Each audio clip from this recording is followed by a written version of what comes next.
was from 8:25. So I didn't know she wanted to leave. I knew she was having problems. So I didn't ask her about it. I'd like to call this meeting of the Board of Education to order. Chris, could you call the roll? Mrs. Detzel? Here. Mr. Engel? Here. Mr. Detzel? Here. Mr. Heather? Here. Mr. Harlow? Here. Would you all please join me in the Pledge of Allegiance?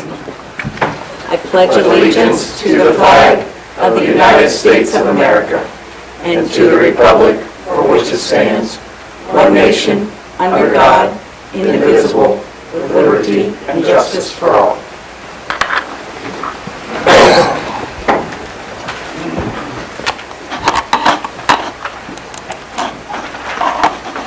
Everyone's received a copy of the meeting minutes from August 22nd.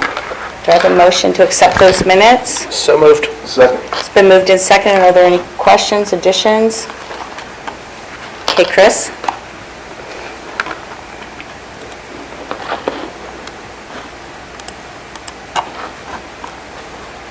You guys, I was logged in here. Just give me a second. It's okay. You just joined. Let's see. That's maybe. Yeah. There we go. Motion passes 5-0. We also have a copy of the special meeting on September 12th. Do I have a motion to accept those minutes? So moved. Second. Moved and seconded. Are there any additions, corrections? Chris, call for the vote.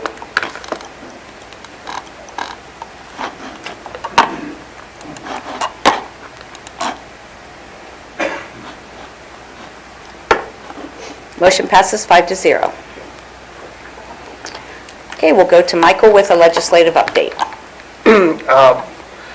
Couple things going on in Columbus. There's legislatures back in session for a few sessions before the election. They won't be there particularly long, but it looks like the Senate will take up House Bill 410, which is the truancy bill that we're actually, I think, ahead of the state in a lot of ways with our restorative justice practices and some of the other things that have been implemented over the past year. And I want to remind everybody that this Thursday, the 29th, at 5:30 at the Community Action Agency over there on, I think it's Seymour Avenue, the Department of Education is having a public hearing in Cincinnati for public input on the state plan that needs to be filed under the new federal Every Student Succeeds Act. There's been a series of these around the state, and they're coming to Cincinnati this week. And that concludes my update. Okay, thank you. Tonight, I'm very excited for our SALT report. We have Carrie Barnett, art teacher from Colerain High School, along with, I believe, some students or former students, to talk to us and show us a video about her memory project. Carrie, you want to come up?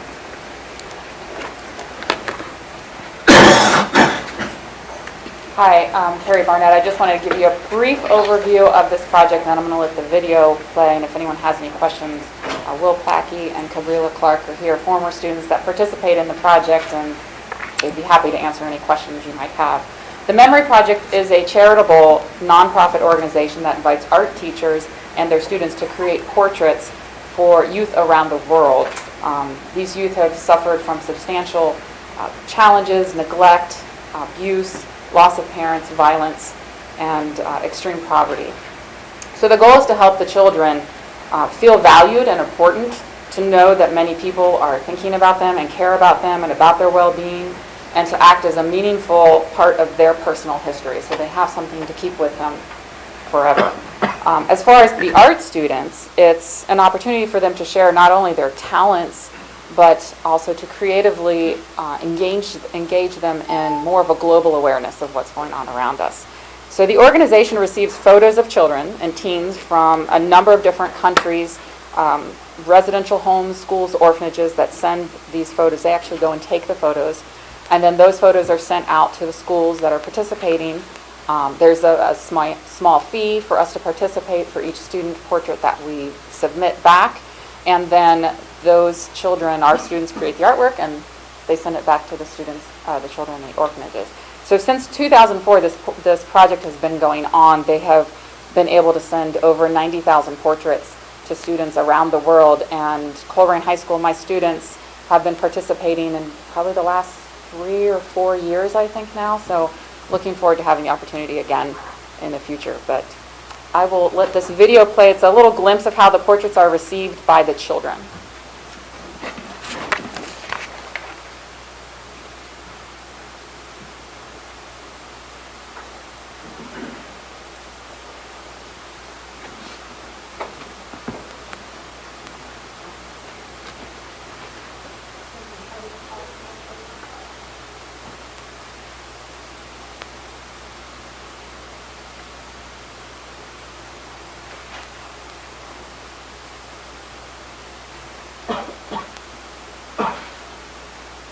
Was the video made on a Mac?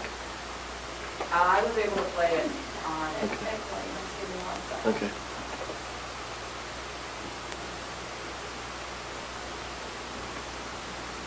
It's definitely worth the wait.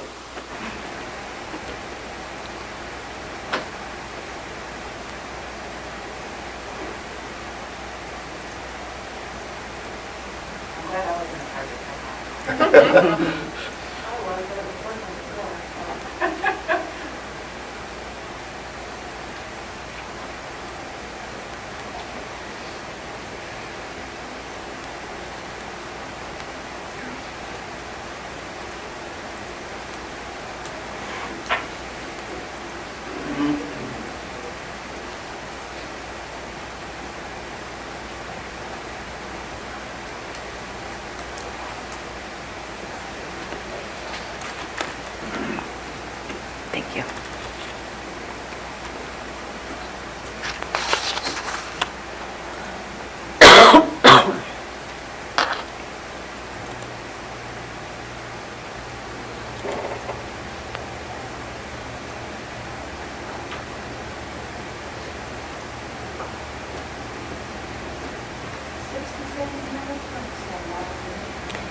Do you want to go ahead and we could do the Butler Tech report while you guys are working on it? Okay. Okay, Butler Tech report, Jim?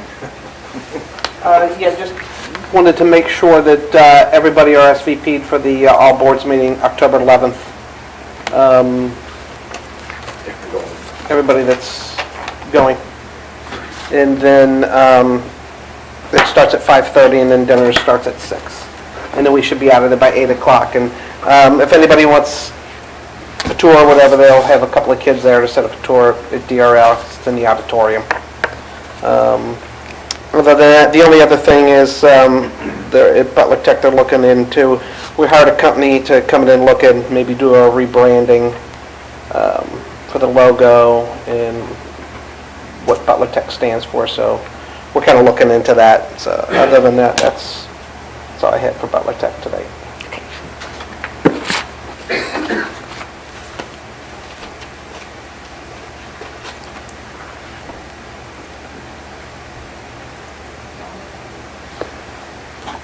Do you want me to skip on to principal's report? Are we okay? Won't need that. Oh, probably. Okay.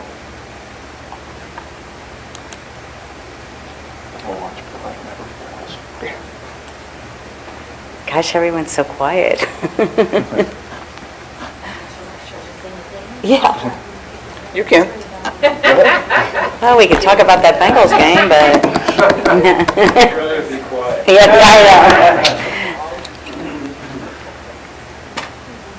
know. Yes, A.J. Green only got me 5 points of fantasy football. I wasn't very happy.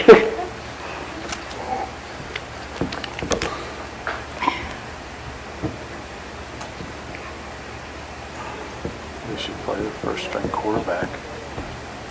I have Russell Wilson as my quarterback. I have Russell Wilson too. I'm in 3 leagues. But he got taken out for my game. He was playing good.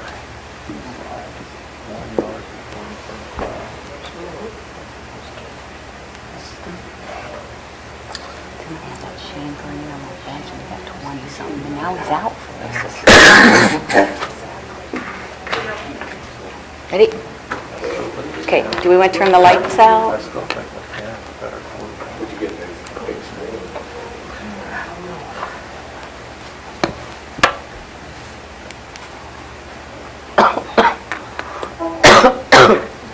Excuse me.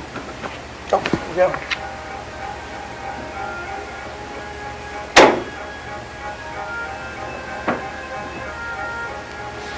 Can everybody see with the lights on?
Me ha gustado mucho. Y gracias por todo y esperemos que otra vuelta más dibuje así bonita. Y gracias por su tiempo y los quiero mucho. Ya. Para las personas que la han hecho, les quiero mucho y que Dios les bendiga. Fue un placer ver estos retratos que ustedes lo han hecho con su esfuerzo y muchas gracias. Que Dios les bendiga.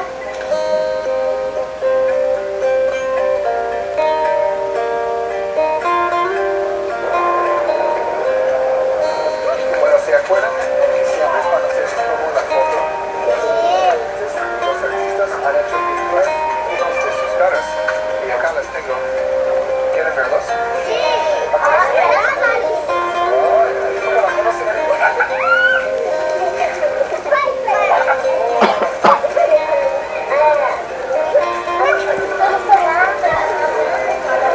¿Quieren ver algo que hagan? Alex. ¡Ay, sí, me dibujó, mira!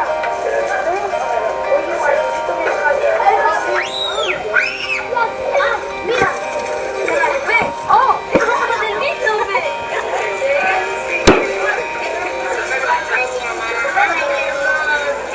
Ella es artista, mira, ella se llama Kim y ella pintó esta para ti.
guys want to come up?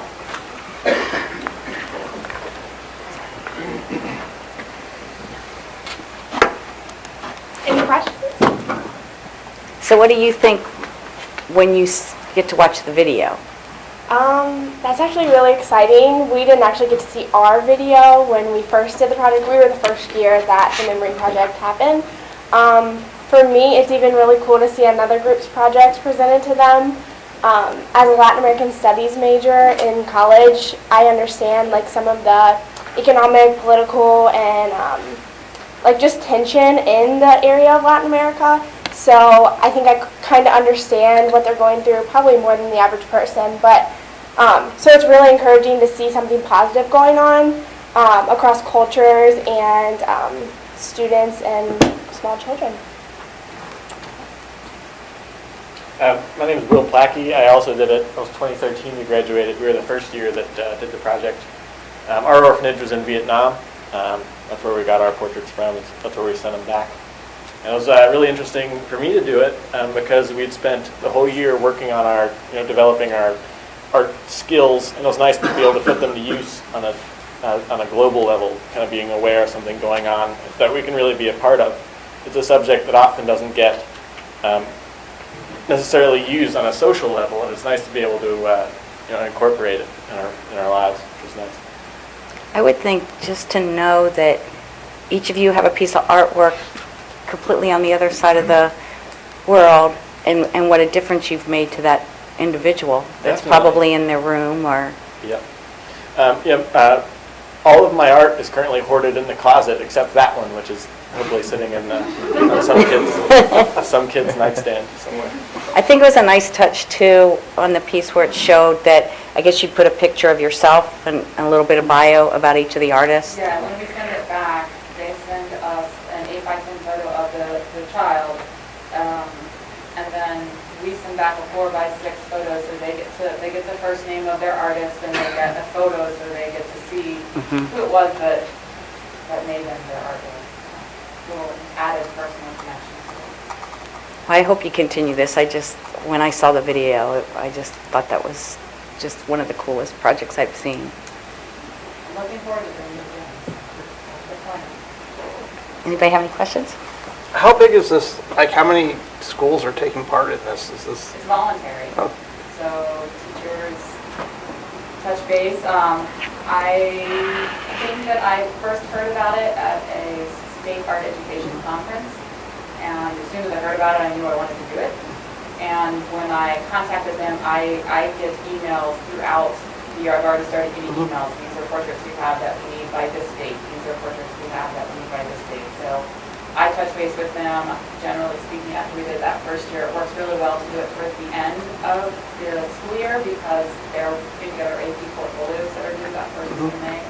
So then that kind of downtime between that and when school ends is the perfect time. It gives them a little time to breathe, no immediate pressures right there. And like Will said, their skills are really fine-tuned by then.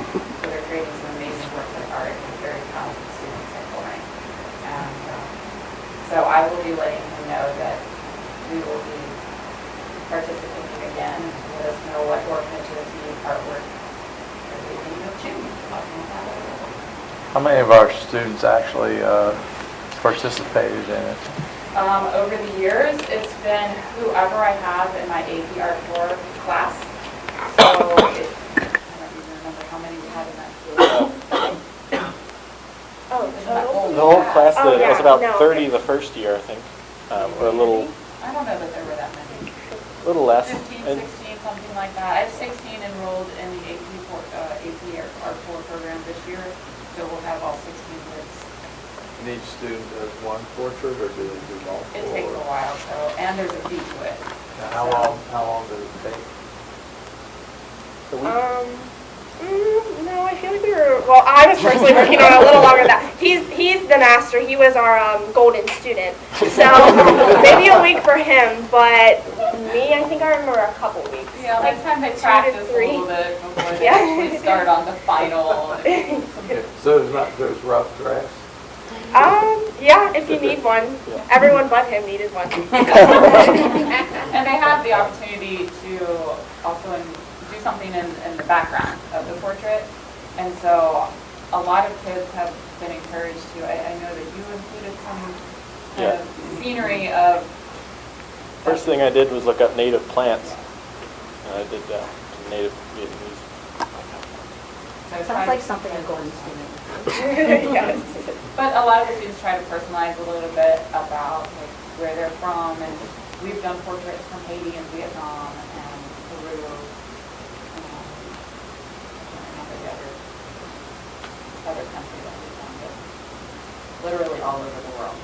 Is there a fee per portrait. portrait? Yeah, it's about $15 to $20 per. Which, as far as international shipping charges, that's not bad. No, that's awesome. Well, I appreciate you coming and sharing with us. Thanks for watching. Yep, Neat to know that you're connecting with people definitely. and kids across the country, across the world. Thank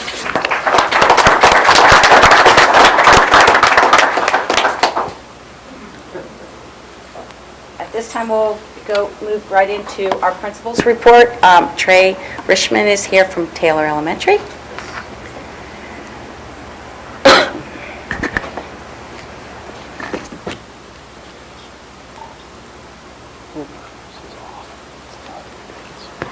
It's not nothing for the rest of us. Always at not when I'm here. Just walk back in. Yeah. Ring of the circle. I know, but it's not on. Chris.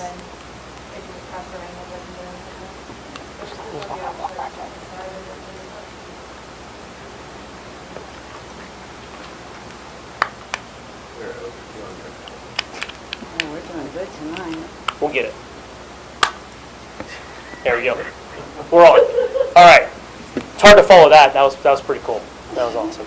I have three guests with me today. I've got Andy Phelps, who is the assistant principal at Taylor.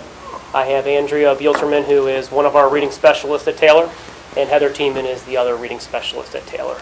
And we're going to talk to you about 10-15 minutes on how we're meeting the needs of all students at Taylor. And first thing is, here's our school report card. And you'll see, not good. Reading, math, we were about the state average, and reading, we were at 41.6% proficient. And been a lot of change. You've heard it all. We've gone from the paper and pencil to the online, and there's been changes throughout. And so, as a staff, we're trying to figure out how do we best meet those changes and meet the needs of our students. So, you saw the achievement piece, where obviously in reading, it's not good. If you look at our growth, which is where the kids come in and where they leave at the end, the state has 5 sections, or 5 categories, and we're most effective. We're in the highest category. So there's a discrepancy in where the achievement is and the growth. So we're getting huge growth, but they're still just not, they're not coming in on grade level and trying to continue with that. So something we started this year, and it's going district-wide, is intervention blocks, an enrichment and intervention block. And we're calling it Tiger Time at Taylor, for the Taylor Tigers. And basically we have a tier 3 intervention, which is our most strict intervention, most intensive needs. Our most intensive needs students will participate in direct instruction. They're going to get 6, at the most 6 in a group, working with highly trained staff members. It is Title I funded, so our 2 reading specialists and 4 title assistants are paid with Title I funds. We have 2 intervention specialists and 2 educational assistants who also participate during this time. So there's 10 staff members for 2 blocks of 45 minutes working with kids. And if you have 6 in a group, 10 times 6, 60 times 2, it's 120. So we have 120 students who we are getting small group instruction working with in reading mastery or corrective reading, which are 2 programs that Andrew will talk about in a minute.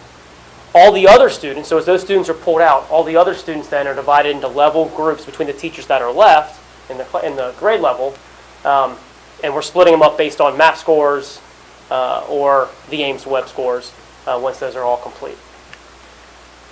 And I'm going to turn that. So I'm just going to talk real briefly about the students that are in the 15th percentile to the 100th percentile. So these are our approaching average students, and our students that need enrichment. Those students are going to be split into 3 groups because there's 3 classes that they'll be pulled from in each grade level for enrichment, on-level, and approaching support. The teachers are going to come up with a plan in groups of 3 or 4, depending on how many are left, so that they can actually divide the kids so they can provide support for them at the level that they're on. We've tasked the teachers with this to come up with a plan to present to Mr. Rushman and I by October 17th and have that fully implemented by the 24th. They've started with the pull-out groups for the Tier 3 now. That has been going already, so then the teachers are now coming up with the next step. So we're kind of moving through it progressively, so we're not just dropping everything on them at once. So they're going to look at the data we have in order to split those groups up. Oops. So our enrichment groups, our top groups, it's going to be kind of a continuum. The higher the group, the enrichment groups are going to be more independent, more project-based, some things that they wouldn't necessarily be able to get in their classroom when they're not grouped in a like ability. So there's going to be some projects that they can do, some different Lexile reading passages, even some independent study, and then possibly some chance for them to tutor other students and to help do some partner reading, because we found that the students, especially at that level, work really well with each other. And then in 3rd grade and later in 3rd grade, even doing some novel studies for those students ready to take on some novels. Our on-level students that are going to be with that on-level teacher are going to practice with our current standards. They'll be looking at the learning continuum, which is from the MAP reports about what skills they need to be reinforced. Possibly doing a program called 6-Minute Solutions workshop, which is part of our pilot program for language arts that we're doing this year. Doing fluency practice through fluency folders and then partnered reading. And then our approaching students, those students that are maybe at the 15th percentile to the 30th percentile that are not quite qualifying for that intensive intervention, but still aren't quite at their grade level, are going to be getting some small group with some of the programs like Sidewalks or Early Reading Intervention or Explode the Code. These are just all programs that we kind of have with us that we know that work when kids are getting close to being grade level. So those are the 3 options for those students that they're not quite at that place where they need the really super intensive intervention, but they might still need something, and those enrichment students will be able to be enriched more than they ever have been in the past. But now I'm going to turn it over to Mrs. Tiemann and Mrs. Buelterman, and they're going to talk about the Tier 3 for those bottom 15th percentile kids that are going to be doing that really intensive intervention.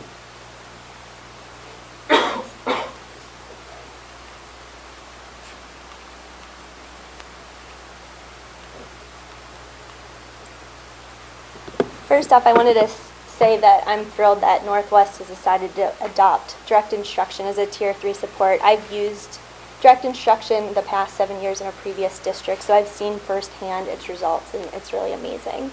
So I'm going to talk a little bit more about the program. It's research-based, and it's been around since the 60s, and it's very successful.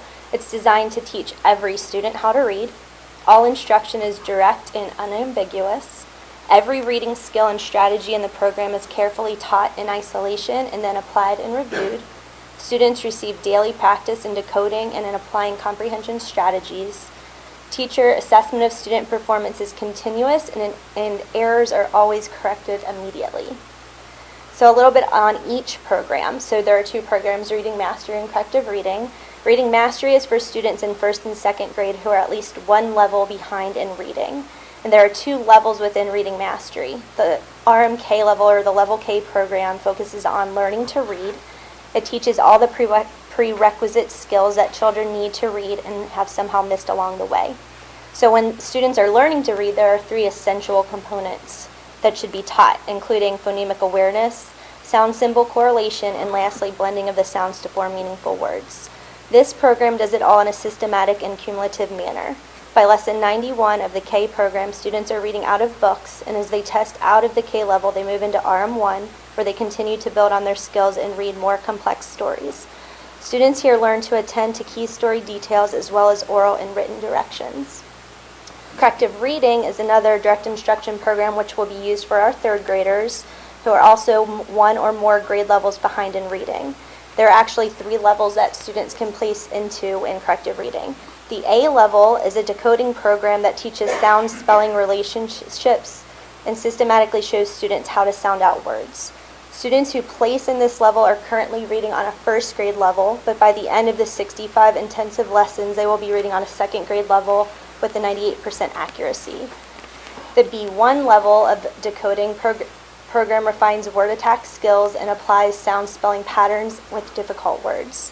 These skills are applied in stories designed to correct mistakes. Students who place in this program are reading at a second grade level, but by the end of these 65 lessons will be reading on a third grade level with 98% accuracy. The next level is B2, and this continues to refine word attack skills and applies more sound spelling patterns in difficult words. These skills are applied in more complex stories and designed to immediately correct mistakes. Students that place into this program are reading at a third grade level, and by the end of these 65 lessons will be reading at a fourth grade level with 98% accuracy.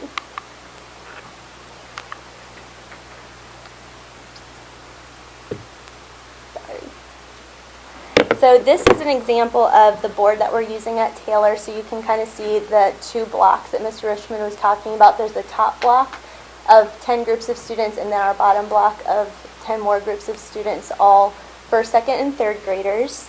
So I'm going to talk a little bit about how students were placed into groups. So for the first and second graders, which on the board are the beige and the teal colors, we looked at NWA MAP fall data and determined the bottom 15th percentile to test.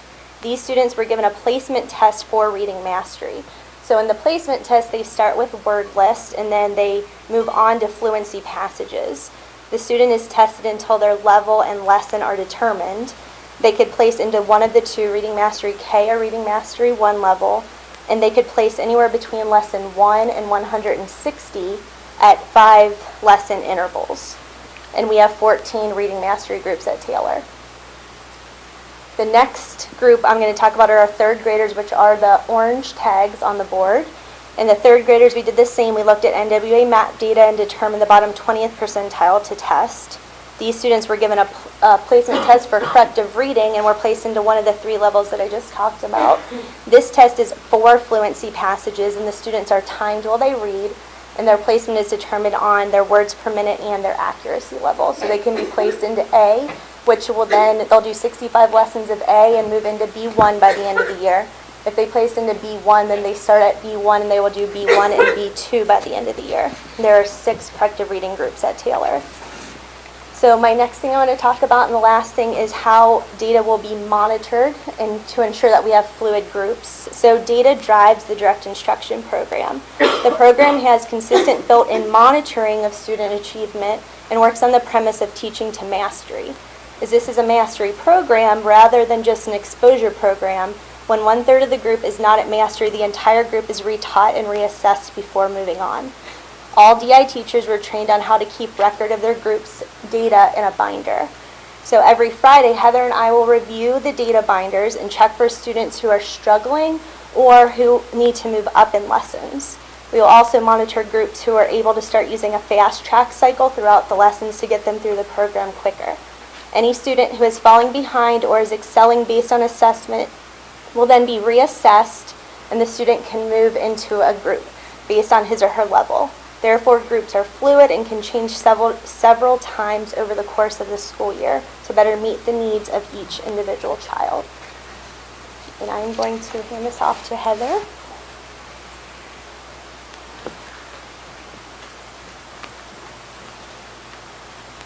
Okay, so what happens other than the 2 45-minute intervention blocks? What else is going on to help support the teachers? So I'm going to talk about how we're supporting kindergarten as well as first, second, and third. So this is how Taylor how we have planned to support our kindergarten teachers. So we have a total of 4 Title I assistants. 1 Title I para will be in each kindergarten classroom for the morning and for the afternoon. So from 8:25 to 8:55 in the morning, they'll each have 1 para in their room for 30 minutes, and then in the afternoon from 12:10 to 12:40. And we're calling this, like, they're pushing in. So they're in the classroom, whatever the students need to work on, whether it's a small group, it's one-on-one, letter sounds, they're helping with that. The 4th title, because we have 3 kindergarten classrooms. The fourth Title I para has 2 small pull-out groups in the morning, one 15-minute, the other 15-minute, and then in the afternoon a 15-minute and a 15-minute. So she will be doing letter sounds with them. I'm training her on doing Orton Gillingham, just the drills, and she will be supported by us. And then Andrea and I, the 2 reading specialists, will be working with one small AM group and one small PM group for 30 minutes. So Andrea eventually will be doing reading mastery once the sounds are mastered with them. I will be doing Orton Gillingham with my kindergarten groups. And then Andrea and I will be working with the bottom 10% based off of the MAP scores, and then we're taking into account the Ames Web. So the bottom 10% we will have. The Title I para that's working in small groups, 2 15-minute groups, she is taking the 11th through the 20th, the bottom, according to MAP and the Ames Web Plus data. And then in the afternoon, we're lucky to be able to use all 4 paras to help support, in addition to the 45-minute intervention block in the classrooms, first through third, for 20 minutes each classroom. So they were all assigned times in classrooms, and we've talked to the teachers, and we've told them, this is time that they can support the students. So it's not copying, it's not prep work. They're there to work with. I don't know if they're going to enrich, they're helping the average, whatever needs to be done. The teachers are really good, and they know that they'll have that planned and ready to go. So as soon as they come in, they're there.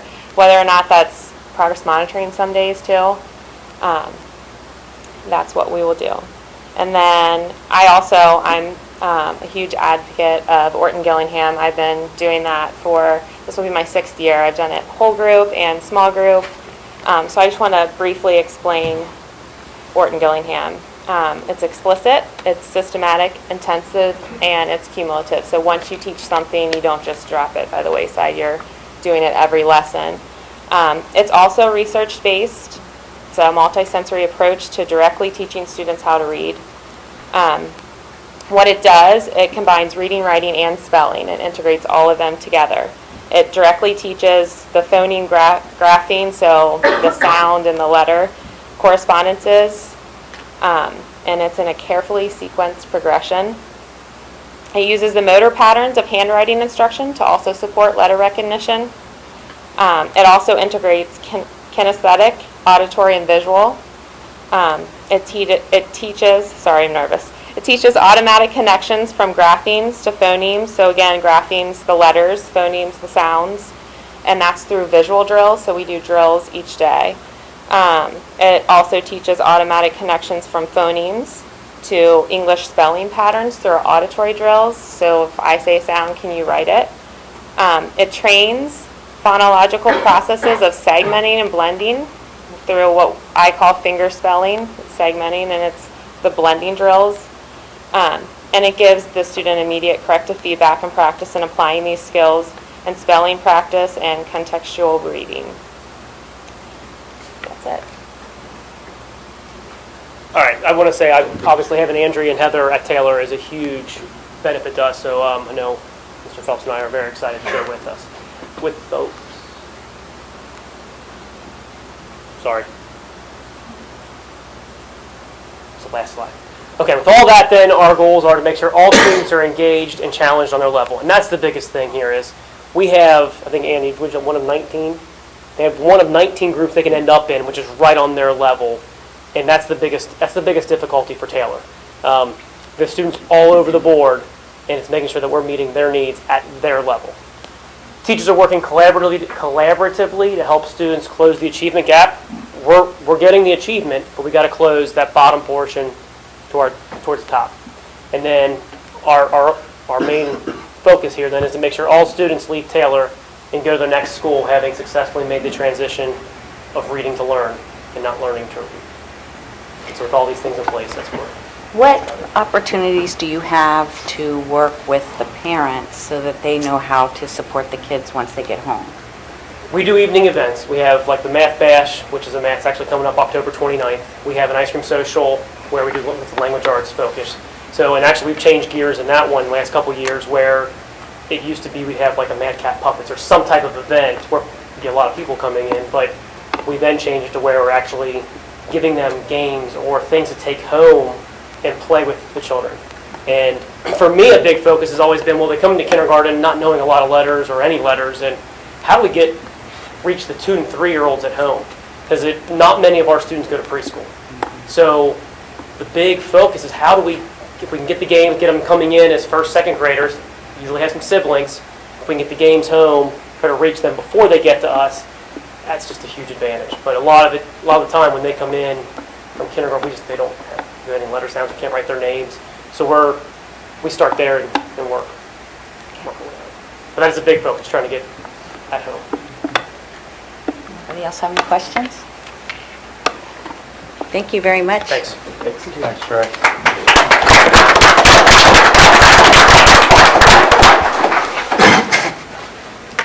Okay, at this time, we'll move into reports from employee organizations. Do we have any reports from certificated or licensed?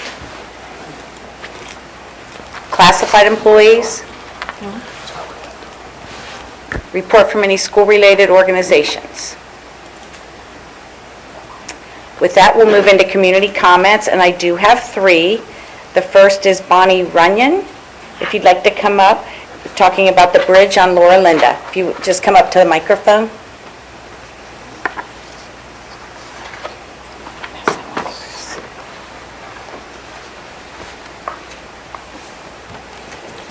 Good evening, everyone. Good evening. I'm here on behalf of a couple of our adjacent neighbors that live on the bridge of Laura Linda, 2 which are here. One I think will be speaking as well. We feel like we have been misrepresented. You all have had a meeting, and there has been some discussions about demolishing the bridge. We've heard several communications that there's been a lot of crime going on that's coming off of the bridge, which is simply not true.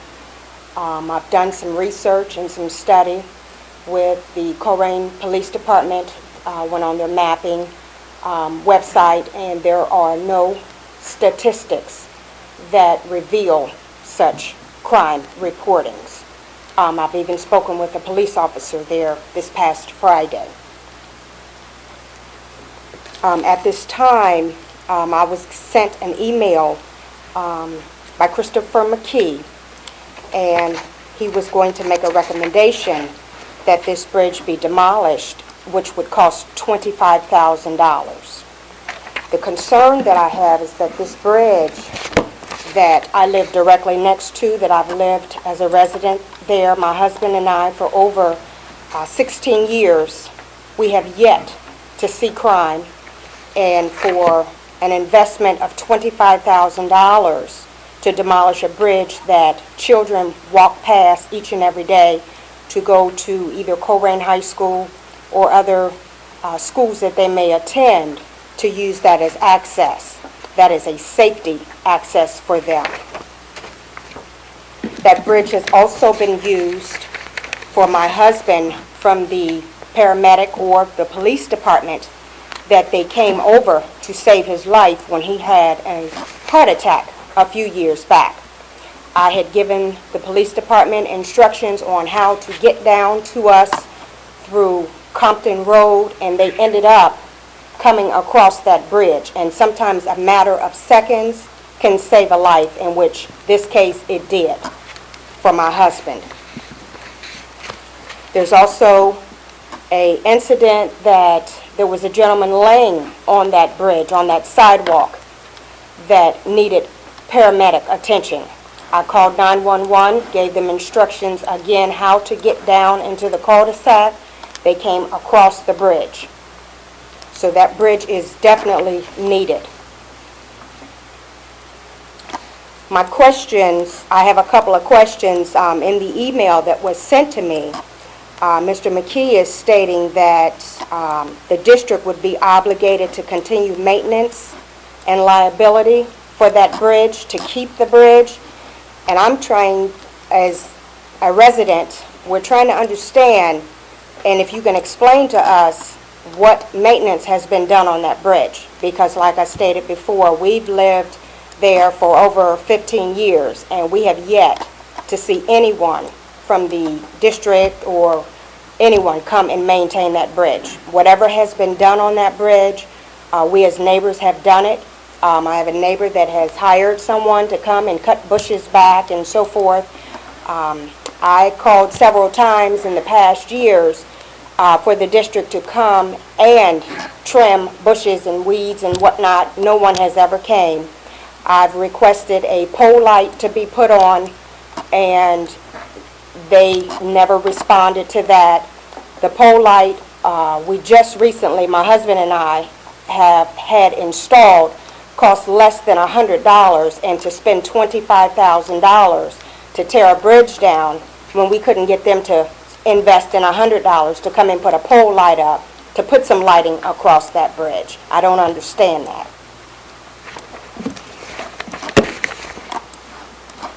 And also, there's some questions that I have. If in fact our students deserve the very best, then I believe that our students should have safe access to cross this bridge to get to and from school. I'm also wanting to find out, the district wants to make sure that they're meeting all of the needs of our students and families by creating more opportunities to work with our families, so together we can address all needs both in and out of the classroom. I don't feel like there's a need to spend $25,000 to demolish a bridge. And why are you considering destroying a bridge that children need to access to get to and from school safely? Excuse me, how many kids go across that bridge every day? Do you know, or? I don't know how many kids go across that bridge. I know that my neighbor's daughter goes across that bridge daily to catch her bus to and from. There are students that walk across that bridge in the evenings after school. Sometimes parents, within their work schedules, they drop their children off, but because they cannot get back to pick their children up, they walk back across that bridge to get home in the evenings. There was someone sitting there on last Thursday morning, I think, trying to determine how many children were walking across that bridge, but that's 6:30 in the morning. So, maybe someone can come in the evenings and do a study as well and see how many are coming across that bridge. Not just specifically children come across that bridge. We have neighbors on the other side of that bridge that walk their pets, that do normal exercise walking and utilize that bridge. I utilize the bridge. And the police, do they ever come? Is there any problems with any crime or anything going on? No, sir. No, sir. We have had times where there have been children on the bridge just standing there, which that's what children do. We've kindly asked them to keep moving. They'll keep moving. We've not had any problems with crime on that bridge or people coming across that bridge.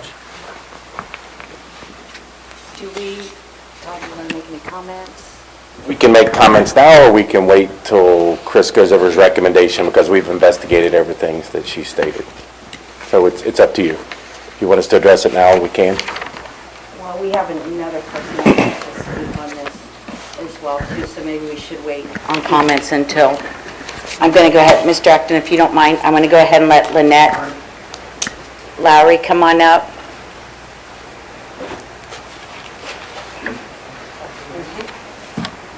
Hi, I'm Lynette Lowry. I've been living at 9318 since 1995. And I have a daughter that goes to Colerain High School. She catches Paul Brown bus service to catch the bus over the bridge.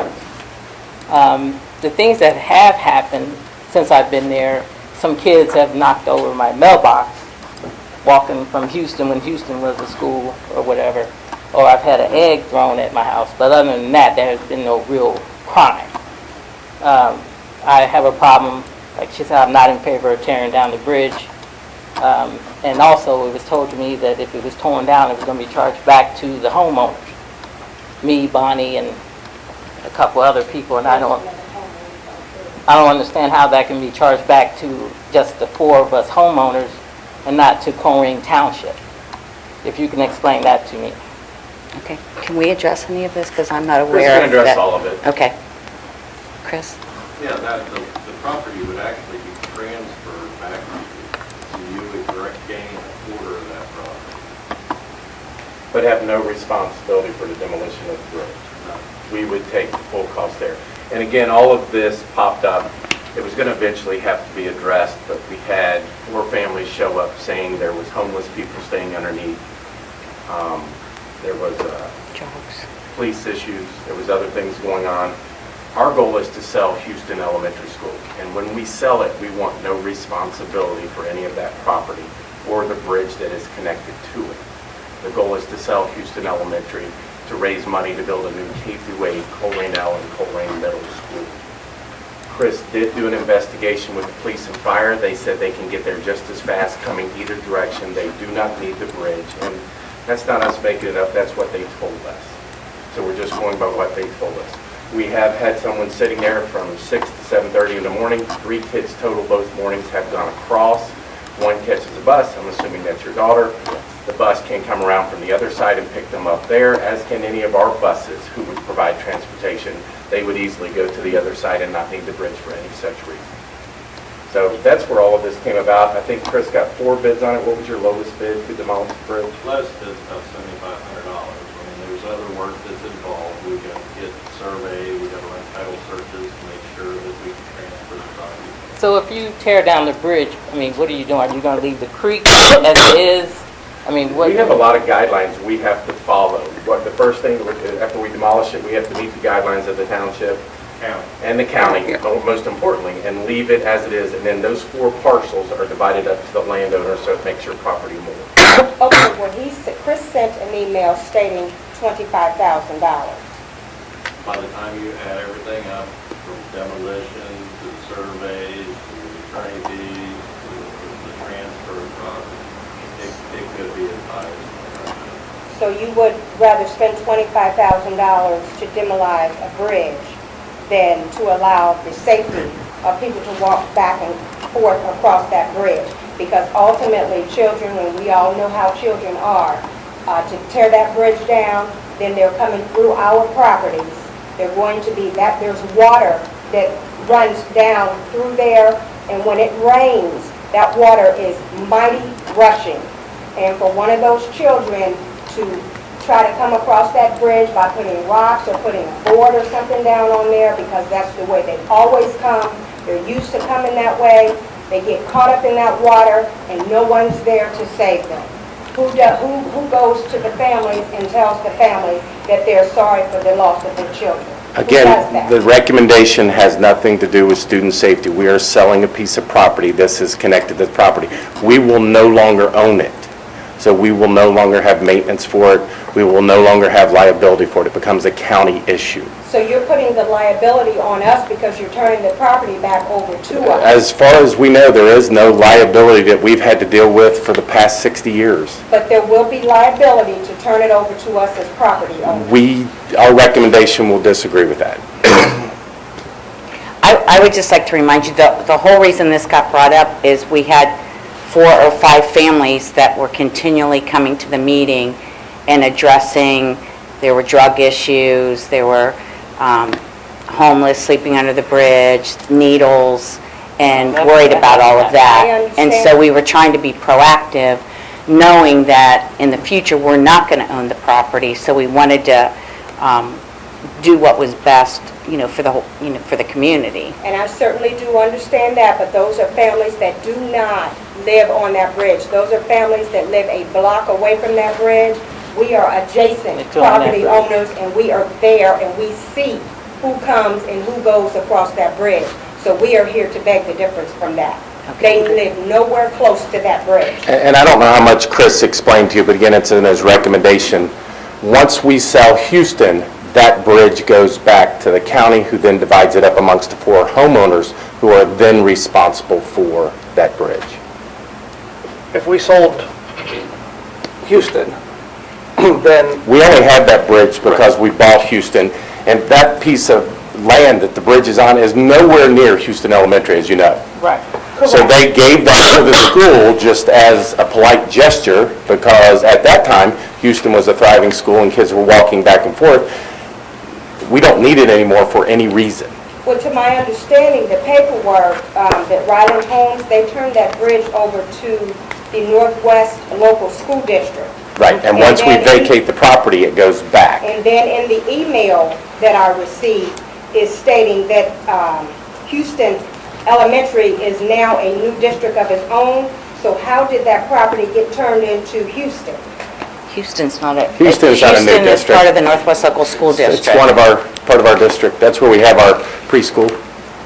It says now that Houston is a district that owns the bridge. This email comes from Chris. I'm looking at it right here. It's a preschool. But this is what you wrote to us in the email. Okay. Basically, what we're saying is once Houston, we're planning on selling Houston. Okay. Once Houston's gone, whether that's a year from now, 2 years from now, 3 years from now, the bridge was going back to Hamilton County. So when we had parents coming and we had community members coming and were concerned about all this, that's when we decided to actively check into everything and to go ahead and move the plans up to go ahead and take the bridge down for the safety of the community. So you had folks that did not live there at the bridge come in and make their complaints, and they have no residency. One of the ladies who came would own one of the 4 parcels. She said it's killing her house value. She's trying to sell her house. That's this lady back here. And I still agree with that. I came because they were talking about the safety issues as far as the ambulance not getting over, and because it's why I'm saying to my home to talk about that. And so I just wanted to know what was going on and all that. But I personally, I know they haven't seen anything, but I know I spoke about a car chase that the people went across the bridge. And I saw like a literal drug deal going on in front of that house when they went across the bridge. So those are the 2 things that I have definitely seen. But I am concerned about, like you said, a safer husband's life. I didn't know if there was anything else that could be done, but if the bridge is going to be back in our hands anyway, I'm not sure. Okay. Exactly what we would do with it then, you know what I mean? At this time, we do have it further down on the agenda. This part of the agenda, we give every community member, honestly, per board policy, it's usually 3 to 5 minutes, so we have kind of extended it, which I think is important. I think you're here and you have a right to be heard. So we've heard your concerns. I believe there'll be a motion later on. Tonight is just information only, our recommendation, and we can, whatever we decide and make our recommendation is going to upset someone, as we're already seeing. So we will do what's best for the district, will be our recommendation for the board. Well, and I'm hoping, and I hear what you're saying, and I'm hoping that you will do what's best for the children as well, for the safety, because if this is what this is about, is safety. The one thing that's nice that it is just information tonight, so that will give all 5 of us time to discuss it, and it'll be brought back at probably the next board. Who can we email about these concerns, besides coming here? Who else can we email? Besides somebody in the district? Yeah, or...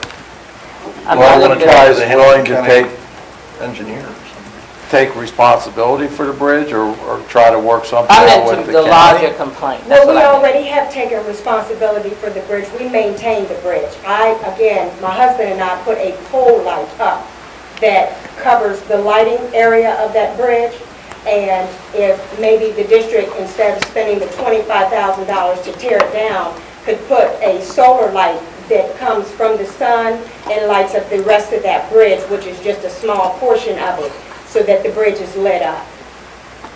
But Because we are again, we're paying not for it. going to, in the near future, own that property anymore. That's fine, but we are taking responsibility already for that bridge. We have been for many years now.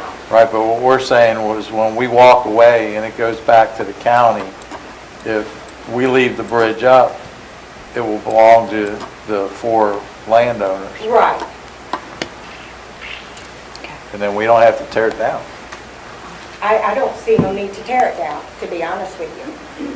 Okay, we will talk about this further, and I really appreciate both of you coming and sharing your concerns. Thank you. Thank you The very much. action meeting on this will be October, just so you know. We have one board meeting in October, so I believe it's the 10th. October 10th. Let me check for you and give you an exact date. The 24th is our only October meeting. Yes, I thought it was a little later. The October 24th is when the action item will be on the board agenda. October 24th. Yes. Thank you so much. Okay, thank you very much. Thank you. Okay, Mr. Acton, we'd like to talk about ADA suggestions. I'd like to make a comment to these two ladies quickly. I was approached originally about that bridge by your neighbors. One of them is the one that is losing her whole backyard due to the creek. I don't know if that's you. Yeah, well, I was approached by somebody. We need to just get to Mr. Acton's comments, because that decision has nothing to do with ours. Anyway, I would come here to speak about the ADA. First, I would like to thank Mr. McKee and his group for getting things done. Made a suggestion about putting no standing and Colerain ramps there and on the front of the handicap area, which was very welcome because the LaSalle game, I personally had to go and get a couple policemen to move some people. Most of them weren't young, but I guess they didn't realize they had handicapped people sitting behind them. There are 2 gentlemen that have never been to a football game before in wheelchairs that showed up. They were at the game Thursday night too, which somebody missed, and I mentioned it earlier, but it was good to see these 2 guys there, both veterans. I was happy to see them there. My only suggestion, and I talked to Chris a little bit earlier about that, the new limousine service that we have, the golf carts are fine, but what about the person that is assisting this handicapped person?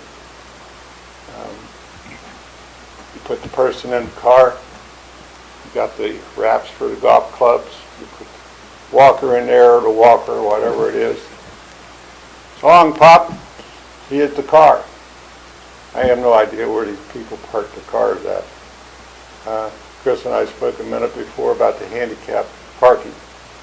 I've been there 3 times. I've been there at 6:15, 6 o'clock, 5:45. They're full. Fine. This is a test run right now. Next year, we might come back and say, hey, we need 4 more, or we might need 20 more, who knows? But I'm glad to see that the handicapped people are getting there.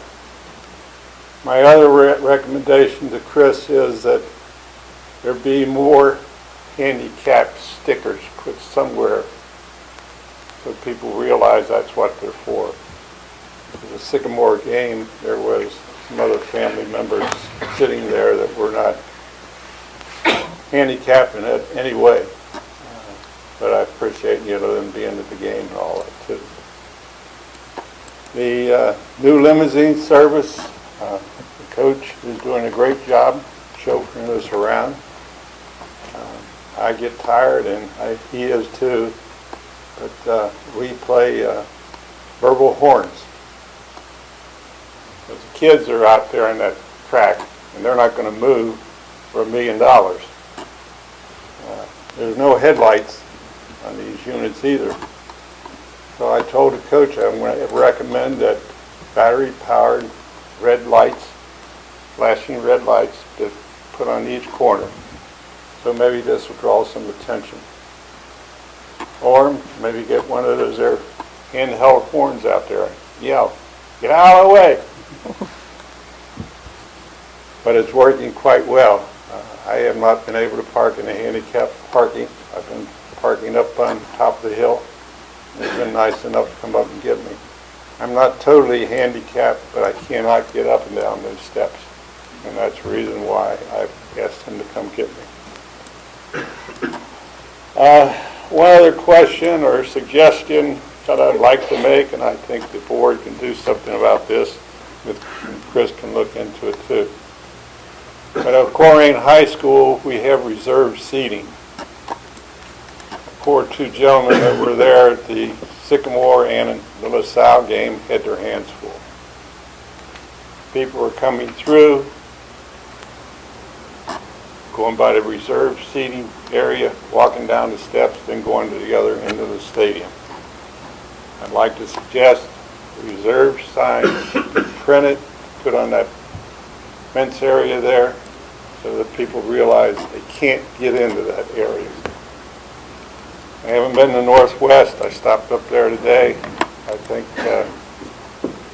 the red stickers or red painting in front of the handicap areas for kids not to stand there. I hope to make one of the games up there. So I don't know, maybe you two can tell me, how's it been up there? They only have 4. Is it, how many home games Northwest only has? They only have 4 this year. They only have 4. And one of them was a donation game, so 3 really. Yeah, they only have 3 home games. I made the Loveland game up there, which I thought was... And Loveland was a scrimmage. Yeah, that was a scrimmage game, which was very nice. But, you know, if you could get some stickers to put on the handicap, there's a bar, the seat is here, and there's a piece of metal here. Just put them along there, if that can be done. I know 4 gentlemen would appreciate it, their families would appreciate it, and I would appreciate it. Okay. The only other thing I have to ask tonight, I want to pass out some information to the board. I don't know how many of you are in the business. This is a Cincy magazine, which I get on a quarterly basis, and it tells us about the birds, the schools, and police protections that we have in the birds. I'm happy to say we would pass these along. Colerain and Northwest are now included in it. We're not in the best spots, but I know everybody's working to uplift in those categories and all. The last one even went a little farther and deeper into the education of the different areas, and I hope I've got enough for everybody there. But we business people and businesses that I've dealt with in the past, this type magazine is what they look at when they suggest where their employees should come to live. And I hope with what you guys are doing now, our school system will continue to climb up the step ladder. Thank you very much. Have a happy evening. And you can go home and see who's lying the most. Thank you for your feedback. Always appreciated. At this time, do the financial reports. The first item is a fiscal item. It is the financial reports of the treasurer in accordance with Section 3313.29 of the Revised Code, State of Ohio. Record needs to be made that the treasurer submitted a financial statement of receipts, expenditures, balances, and investments in the regular funds of the Board of Education for the period of the fiscal year 2017. The treasurer and superintendent recommend the Board of Education approve the financial reports as listed. So moved. Second. It's been moved and seconded. Are there any questions? Chris?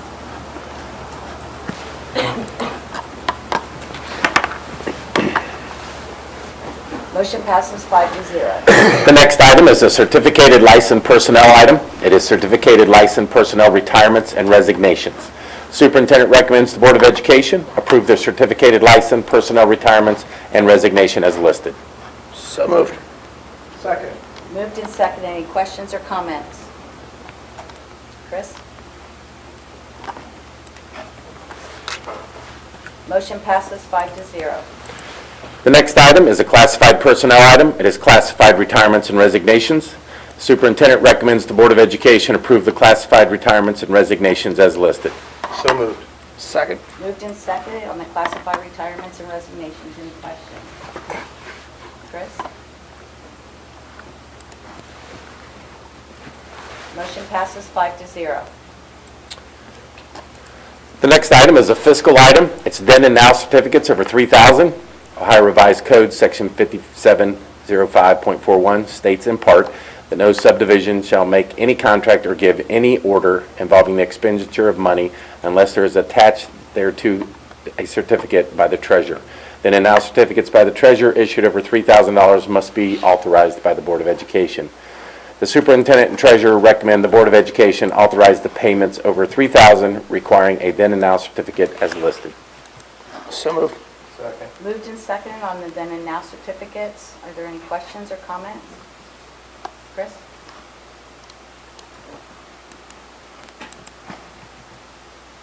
Motion passes 5-0. The next item is a fiscal item also. It is vendor contracts in compliance with ORC 3313.33. Attached is a list of vendor contracts requiring board authorization. Superintendent and treasurer recommend the Board of Education authorize the vendor contracts as listed. So moved. Second. Moved and seconded on the vendor contracts. Any questions? Chris?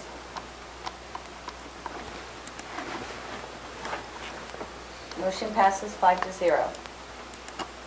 The next item is a fiscal item also. It is a transfer. It is a transfer from the general fund to the master facility project, $10 million plus any interest earned. As you recall, this was when we decided to lower the bond issue by $10 million and take it from general fund. So the treasurer and superintendent recommend the Board of Education approve the transfer of $10 million plus any interest earned as listed. So moved. Second. Moved and seconded for the transfer. Are there any questions? Chris? Motion passes 5-0. The next item is the last fiscal item, permanent appropriations. The treasurer and superintendent recommend the Board of Education approve the permanent appropriations for fiscal year 2017 as listed. So moved. Second. Moved and seconded. Questions or comments? Chris? Motion passes 5-0. Next item is a general business item. It is our building lease agreement for Northwest Passage. Our 3-year lease just expired. So this is our new agreement. The superintendent recommends the Board of Education approve the building lease agreement for Northwest Passage as presented. Second. Moved and seconded for the building lease agreement for Northwest Passage. Are there any questions? It looks like this is a 2-year agreement. 3. Should be 3 again. And the security deposit is 1 month's rent. Yeah, it was nice that it's a level all across 3 years, too. Yeah. Gary's been very consistent, very supportive of what we've done there. Okay, it was just the file name was 9/30/17 through 9/30/19. That's, I got tripped up on that, okay. Oh, okay. Any other questions or comments? Do we call for the vote?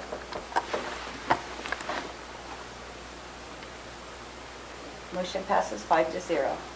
The next business item is donations to Northwest Local School District. Superintendent recommends the Board of Education approve the donations to the Northwest Local School District as listed. Second. Moved and seconded on the donation. Questions or comments? Chris?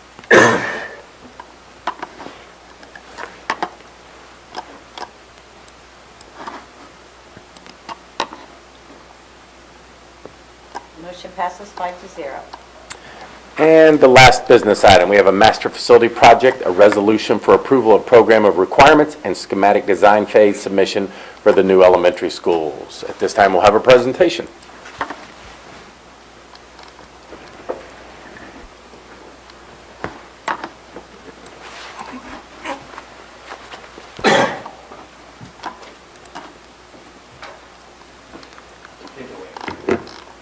Thank you. We appreciate your time. We are continuing to chug ahead, moving very soon to Tonka Toys on site here in the fall. And we just wanted to sort of give you a sort of refresher and update sort of where we're at and where we've been. We'll start off Come on now. Oh, there we go. Oh, thank you. So just real briefly, at the last presentation, we talked about your building being a hybrid scheme. The hybrid scheme being that you had your main level floor plan, you would come down on that main level floor plan to a lower level classroom wing, and on that main level floor plan go up to a higher level classroom wing. This would be your what we call the assembly area of your building. You have your gymnasium, your cafeteria, your kitchen, your music directly connected off the stage, which will have a secondary function to it as a extra, if you will, classroom. Will have an operable partition that'll be able to enclose and really give you a nice bonus space. So all your buses, if you recall, students will be dropped off and go directly into that cafeteria. All of your parent drop-offs will come down through here and visitor entry through this area here. Obviously, during those off hours, there would be that secure entry vestibule here where those people would be buzzed in and then buzzed back out into your school building. We've had a preliminary access control meeting with your districts and some of your other personnel and security people within the district. And October 6th, there is another meeting to follow up with that to go through at an even more deeper level as far as how things are working. But just some broad overall concepts. It's probably hard for you to see. There is a pair of doors that's located right there. It's on right now on hold opens. In an event, you rent out this facility at night, you're able to really close off this part of your building. You'll have your gymnasium, your cafeteria, and these restrooms directly open to the public, while the rest of your building in itself is in essence closed down. You will have a secure entry in an event of a lockdown situation where these pair of doors are closed and basically secure off that part of the classroom wing, as well as there with your special ed. We still have your interior courtyard directly as you come in, this being again that all glass component that gives you that connection between the outside and in, and overlook down into your media center. And these concepts over here are still being tweaked and worked on, just sort of giving you an idea of the volume and the colors being depicted. This here would be the entry into your building. We have some slides later on and we'll show you, excuse me, with an overlook down into your media center courtyard. This being your administrative wing, your gymnasium, and then your classroom wing that has that upper and lower level. This over here is your event entry into your gymnasium there. So again, here is the, in your Pleasant Run Elementary School, we'll have, I think it's around 509 bleachers, plus or minus, six basketball backstops.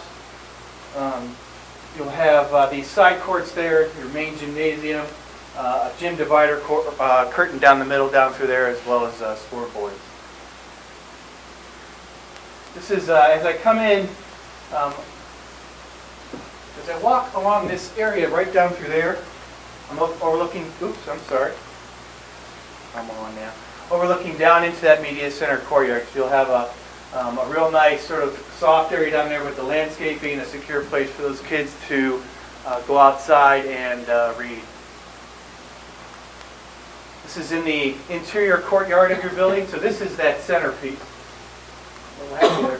The centerpiece right down here. So this is that really contained area, but it's a community courtyard space that could be used for a variety of things, whether it's an outdoor classroom, whether it's a garden that's being grown, to be used as part of the educational component with the kitchen.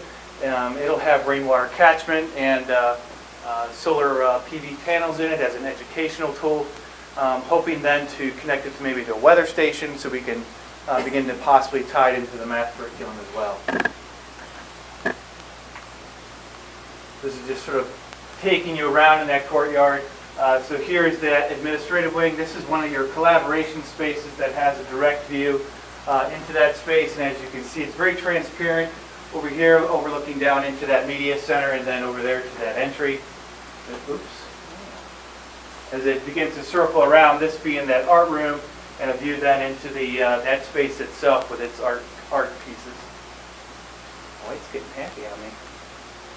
In the cafeteria here, we talked about doing some work on VIP seating. It would be an alternate for your project, giving a special place for maybe the student of the month. Todd Bowen said he would be there and sit in one of those seats when we get that, or if we get that built, and squeeze himself right in there. We were talking about possibly doing some kind of movable soft seating in that area, just to sort of break up sort of the rigidity of it, to sort of give it a more soft cafe, relaxing feeling to it. All right, so last time we spoke, we talked about these operable partitions, the idea of flexibility, the idea that the communication between classroom to classroom, the idea between classroom to ELA, the communication of even the small group rooms to the ELA. So we had a operable partition that was roughly 10 foot wide, roughly about 9 foot tall. And looking and weighing costs and what it's achieving, what it's not achieving, we came up with a scheme here that we believe better cost effective and also gives you that flexibility. What we're showing here is a pair of 4 foot wide by 7 foot 4 inch tall doors, and the opening itself is roughly about 16 feet wide, and the glass itself is about 8 foot 8 tall. So these doors themselves would open up, and as you can see, there's a lot of nice transparency between the classrooms here. This would be the end classroom, and this is your small group room. So all these spaces themselves having that direct connection off here. This is that glass right off that ELA that has that connection to the outside itself. So again, not only is there this communication between classroom and classroom, classroom to ELA, but again, this connection to that environment, all these things giving you that flexibility, whether you're in the small group room, whether you have small kid group activities out here, maybe some large activities, classroom to classroom. Like, how hot's that going to be with all that glass? If So- the sun's going to be coming in. So the glass in your building's now not so good.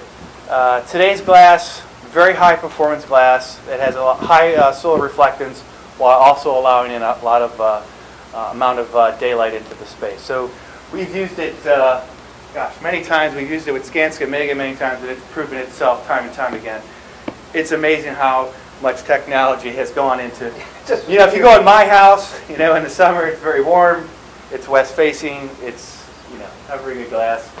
And it also has a lot to do with how the buildings are set in the northwest orientation on all three sites, and it really knocks that down to the point where, because the energy models are strictly with driving that for saving cost over the period of duration of life of the building. All your classrooms, the main classrooms in the, what we would call within your learning communities, K through 5, on Struble and Pleasant, they're in the north orientation.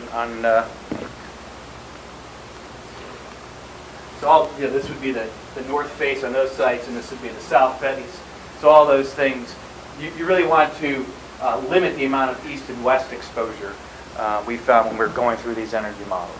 Now, with that said, there are some windows that we have placed on these elevations over here, very minimal, but are important to the connection to the environment. Even looking at, we'll get down through here. Well, yeah, we'll get back to that. Let me get back to that. Yeah, this is the main stair coming down into the media center. This piece itself, we are re-examining and looking at simplifying, still giving you the reading space for the children underneath, and still sort of creating this fun connection between that main lobby space down into this media center and into the lower classroom. The fun green spiral you see over there to the left, that is not a mistake. We have, as an alternate for the project, are looking into providing a slide for the children. Yes, is it a book? Is it a piece of writing? No, but I promise you that slide will have such educational value. The untangible piece, let's say a class, whatever, they're collecting money for a charity, or let's say the kids for the reading specialists. Let's say they've done a great job and they've moved up a group, right? Maybe they get to go down that slide that day. The slide itself will have a key lock in front of it so that nobody can use it. It's going to be very secure. So all the teachers will have a key to it, and it would open up and then allow the kids to go down. So it's an alternate in the project. my son's seen it, and he's in the 6th grade, but loves it, and did tell me he wishes he could come to this school. One of the other things I do want to point out is, the stair towers. Just really quick, stairs. What is a stair tower? Is it a place of travel? Is it just a way of communicating between floors? So we're looking into, as an alternate on the project, using the stair itself as a teaching tool, whether it will have math equations on it, whether it will have words of encouragement on them that they can use for reading. We even talked about throwing a calculus problem at the 5th grade level. Not, maybe you do. I was never very good at calculus, but maybe you got a really smart 5th grader, or maybe younger, I don't know. But it's a sort of a moment of pause, a moment of sort of question of what is that, right? And it sort of gives you that stopping moment, if you will. Have you ever put one of those slides in any other school? You would be the first. But And I brought this up in our I know you did. about the liability issue. I know. You have a kid coming down there, you got a kid down at the bottom climbing up the thing, what if the teacher forgets to lock it and it's unattended? Well, it's a conversation I think we should continue to have. I get it. I think it adds, I understand your concerns, and I think we should continue to have the conversation. I don't think you guys that write the property insurance on the building will go for that at all. St. Bernard Elementary has one if you want to check. Really, I will say after I've seen it, because of course I heard about it as soon as it came home. I want to go down that slide. The fire department wants to go down that slide. Superintendent Bowling wants to go down that slide. Gym class. I don't think it's as big a liability And they don't have ropes in schools anymore, do they? Because They do, but they have caps on them of about 8 feet or I don't know, pretty whatever. cool. It is pretty cool. Okay. I actually, back in the old, I had not a cool slide like that, but we did have a slide in our kindergarten class. You go down the slide with me, won't you? Absolutely, you put it in, I'll go down it. When do we have to decide on, I mean, we got plenty. Oh, the slide, it's not anytime soon. We'll design it into the project, and depending on where the numbers fall in, we got plenty of time from now until, gosh, I don't know, definitely a few months. I think teachers could get very creative using that slide incentive. Yeah, sorry. It's 1/1000. Let's get on to the good stuff. This is in your media center courtyard with its view into the media center itself. So, allowing kids to come out here for that quiet time, allowing to have either small group or larger group activities. This is just sort of turning your head around and taking a look as it looks out towards this is being the kindergarten classroom. This is just another view within that courtyard. This is from your makerspace into its courtyard. Whether the makerspace has direct ownership of it or other classrooms want to use that space as well is entirely up to the school. This is just the upper floor. Again, it's what you've seen before. It's direct connection, the various size small group rooms, and its connection to the outside. These are some color studies for your project as far as an alternate possibly for some glazed brick. These portions up here being some metal panels and throwing in splashes of color to give that sort of less institutional feel, if you will, and hopefully putting smiles on the children's faces as well as your staff as sort of a fun place to go, learn, and teach. These windows over here, we jokingly and lovingly call the Bob Ross windows. We call those the Bob Ross windows because those windows themselves are at the end of the classroom wings placed directly on the floor because hopefully the kids are just not learning in their seats. Hopefully they're on the floor exploring things. And so if they're on the floor, they would have this really nice sort of picturesque view sort of out of that classroom. So begin to understand that kids just aren't learning at their desks. They're not just learning in this classroom. They're not just learning in the ELA. They could be learning on the floor in sort of all different aspects of it.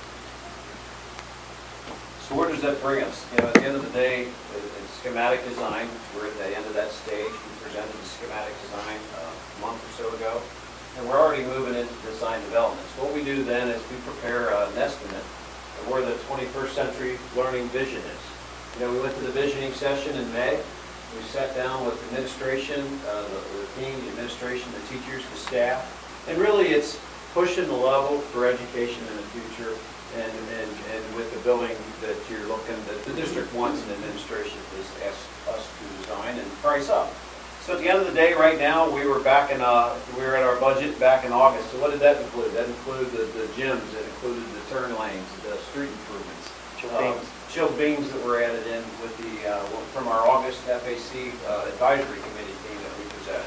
So today, where we're at is taking that vision, taking that 21st century learning, working with the district and saying, you know, we are not a box OFCC project. You know, we're here to build our buildings. We want to be able to collaborate. We want to support the 21st century learning experience, and that is very well evident in the ELA classroom pods. You know, the open kind of classroom concept. The courtyards. Taking education to the next level is really what it's all about. It's about picking the budget, saying, what do we want? And we've given what we've been asked to give, and here's where we're at today. So at SD submission is where we're at tonight with the estimate and the cost of work. And basically, this is just a snapshot of the budget that we presented at the Facility Advisory Committee on the 14th. So, snapshot, short and sweet. Hopefully. I think an important thing to point out, like Pete and them did when we had our FAC together, if you look at the OFCC funding, we decided not to follow those strict guidelines for a reason. I mean, that is the very basics of the basics. We could not get what we wanted, but it made no sense not to follow as many guidelines as we could so we could build up ELP credit. So I think we have outstanding value from the job that Megan Skanska, SHP, and Chris McKee has done in getting us to where we are with our SD estimate. And it's going to be some outstanding schools. I mean, if you looked at the outsides, those schools are going to be unique to nobody. One of the goals we set out with is we didn't want something that looked like what everybody else had. We wanted something that would not only be good for learning next year, but the next 50 years. And with this flexible extended learning area, we have the opportunity for that to happen. I think they've done an excellent job in creating a state-of-the-art type setting, and they've done a good job. Where is the cost for the Struble, that backside bridge that we might need out to the street, and then the possible costs that we have? Where's that in the budget? Is it under renovation or abatement demolition, or is it? You're saying the drive that was going out the backside of Struble out to the... Yeah, we no longer need that. Okay, and then the road widening? That is all in each elementary has the road widening projects budget captured in it. So like for PRE, Pleasant Run, it's in there. There's putting the 2 turn lanes in on Pippin Road. You know, when we did the traffic studies over on Pippin, it was really looking at it where the problem became more of, now we're getting into that north property, and I had to go look at, you know, securing property to the north resident, just on the north side of where the drive comes down on Pippin. And we worked with Kleingers and the team in the district. We said, hey, let's just shift down the road. So we've shifted down the road in this budget to be able to eliminate any needs for property purchases and stuff like that. So at the end of the day, the big one is on Struble, the cost for the Banning and Colerain Avenues in the $24 million project, as well as the turn lane, or the turn signal lane on Memory coming off the Banning to help ease the traffic. And where are we with the township, 200,000? I can give you an update on that. The township has 2 new employees, Jeff Miltz and Dan Malloy, who have taken over for Jim Rowan and Frank, who is now with Green Township, and Jim's gone to work for the state. We had a meeting with them and CMHA the other day. They are connecting with the county, and ODOT, the county has requested ODOT to take some ownership for that turn lane. So, for the Colerain turn lane? The best case scenario for the Banning turn lane on the Colerain, the best case scenario is they can cover about 88% of the 600,000. Who can cover that? Between the county and the township and ODOT. And worst case scenario is they're still going to help us get our third covered, so everybody else has a third also. So they're very willing to work with us. Jeff has already set up a couple meetings with the head of the county. He's also getting into the political realm with the county officials to see how we can push this through. So we're basically going back some to go forward, but I think the involvement of Jeff and Dan is going to be tremendously helpful, because they've got great ideas, and they were already asking 100 questions at the meeting. So I don't know if the other two just left, but they've taken it on and done a great job with it. The situation with Jim was he was leaving, he didn't want to commit the board, the township, to making a Well, decision. the board told Jim absolutely not to put it on the agenda. They wanted to know what the county could do first. Has there been any talk about restrictions of parking on John Rose and Memory? That's a tough one. There have been talks of whatever school hours are, if school starts at 9, between 8 and 9:30. But again, if you look at the driveways on that street, that's a tough call. Barely one car fits on it, much less two if they're two lengthy vehicles. So we want to be careful as a school district. We're not imposing on the neighbors and the surrounding areas, but they will consider anything and everything. Back there, though, is the parking on the street was always the bottleneck. Right. We are working with CMHA. They are going to have a gated system where the bridge is that will go to their property. We are working with them to see if our buses can have automatic dispensers that will open the gate so they can go through and then go out on Banning to an opposite route of where all the other car traffic will go. So we're working on that piece also. I think the other thing I want to point out is the green up there under the SD estimate, that is what we swore or promised to the taxpayers for the other schools, warm, safe, and dry, through SHP, Megan, and Skanska working so efficiently. We already saved enough money with the air conditioning at Colerain L that we did Colerain Middle also, and they have been working through and going through the buildings looking at White Oak, Colerain High School, and the rest of Pleasant Run Middle School. Those are our three hot boxes. Partial 50% air maybe in Colerain High School. You would think in Pleasant Run Middle School there's a lot of air conditioning, but every outside room has nothing, so it gets very hot. And White Oak basically has no air conditioning besides what you see with the window air. So that $10 million will keep the warm, safe, and dry promises, plus also look at the air conditioning for the other buildings. So I think altogether where they're at is pretty darn good. Sounds great. Anybody else have any questions? Just when can we expect concrete to be poured? March 1st. March 1st. All right, I'm holding you to that. And the groundbreaking ceremonies, first 2 weeks of November is what we talked. In early November for groundbreaking. And I will consult all the board members, make sure you're available, pick the dates. We'll have 3 separate ones or try to do combinations and so on and so forth. Yeah, we're taking bids right now, currently on the early site package for the airport and the storm and pipe stuff. You know, we're working hard to try to be ready to go in third week of October. So that's our goal. And some of you have asked, and I hate to continue this on because I know what time it is, but I can't tell you how the 4 of them have bent over backwards to make sure local businesses can take a place in the bidding process. And even if they're not big enough to get part of the bidding process, if somebody bigger gets it, they will also use them as bidders for specific schools and different segments. November 11th. November 11th is the meeting, so if anybody watches this program or you know of local businesses, I think it would be really cool if you could say I had something to do with building these 3 new schools, whether it's the carpet, the flooring, maybe lighting, I don't know, some aspect of it. But November 11th, it'll be at Houston, it'll be an open house for them to come in and get the information. We are doing our best to get the local businesses as involved as we can, and I just want to make sure everybody's aware of that. We're not trying to shut out anyone. That'd be nice.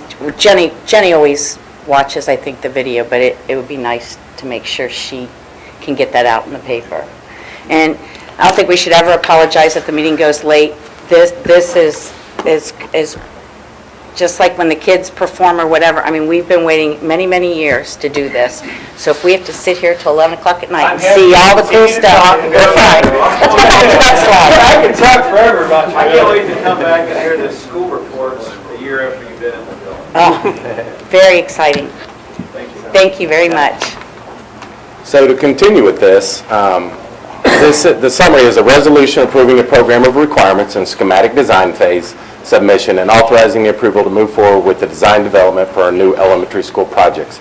So the superintendent recommends the Board of Education approve the program of requirements and schematic design phase submission and authorize the approval to move forward with the design development for the new elementary school projects as listed. So moved. Second. Moved and seconded. Any comments? Chris, call for the vote.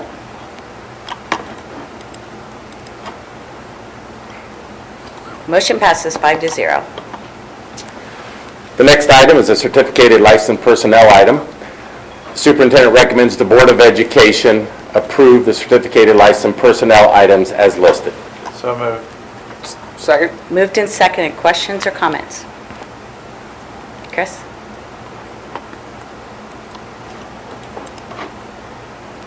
Motion passes 5-0. The next item is a classified personnel item. The superintendent recommends the Board of Education approve the classified personnel items as listed. So moved. Second. Moved and seconded on classified personnel items. Any questions? Okay, Chris?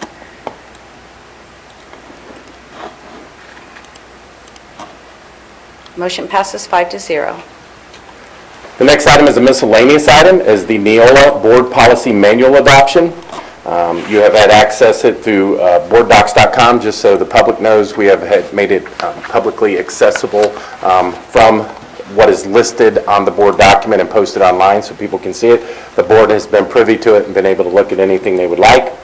And we did an information on it last week, or last board meeting, and told them we would come back for action this month. So the superintendent recommends the Board of Education approve the adoption of the Neola Board Policy Manual as listed. So moved. Second? Moved and seconded. Questions? Yeah, Todd, Butler Tech, we just went to Neola and switched that over. It's a lot of work, but it's been a nice transition. A lot of hours. Okay, Chris?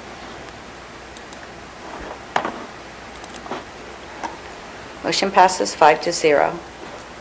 The next item is for information. It is a general business item that we've already discussed. It is the Walk, Bridge, and Sidewalk by Houston Early Learning Center. So I think what you can see is we have a couple interested parties going one way or another. I think the key thing to consider is this was brought up because somebody thought there were safety issues, homeless folks. I think you're seeing a different opinion on that. So what Chris has done is provided some information for you in the attachments. We did do our diligence on any complaints that were made about it. He did talk to the fire and police chief about access.